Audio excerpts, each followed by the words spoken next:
سەبارەت بۆ دۆخی کە ڕووی لە ناوچە کردووە دەربارەی کەرتی گەشتوگوزاری لە هەرێمی کوردستان لە حاڵەتی نەبوونی ئارامی و بەرقەراربوونی ئەمن و ئاسایش و وەروەها بوونی شەڕ لە ناوچەکە وای کردووە کە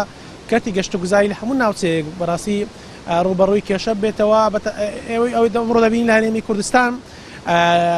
هۆی نەئارامی و بوونی شەڕ و کێشەیە لە بینی نێوان هەرێمی کوردستان و حکوومەتی عراقی وای کردەوە کەرتی گەشتوگوزاری بەرەو لاوازبوون بچێتن لە حاڵەتی ئاساییبوونەوەی کە بە تاکەی کەرتی گەشتیاریش بەرەو ئاساییبوونە دەچێتن لەلایەشی تر بەڕاستی بوونی داخستنی فڕۆکەخانەکان دەواازە سنووریەکان ڕێگای نێوان هەولێر کەرکووک هۆکاری هەرە سەرچین ساڵی پار ڕۆژانە لەم کاتانەدا نزیکەی 5 پاس 6 پاس ڕووی ناوچە گەشتوگوزارەکان دەکرد بەڵام ئەم ساڵا بەهۆی ئەوەی کە کێشە هەیە لە نێوان حکوومەتی عراقی و حکوومەتی هەرێمی کوردستان وای کردەوە ڕێژەکە بە تەواوی سز بێت و نەمێنێت خۆم وەکو خاوەنکارێک لە هاوین هاواری بێخاڵ هیچ ساڵێک وەکو ئەم ساڵە بەتایبەتی لە وەرزی پاییز کە گەشتاری پاییزیش هەبوو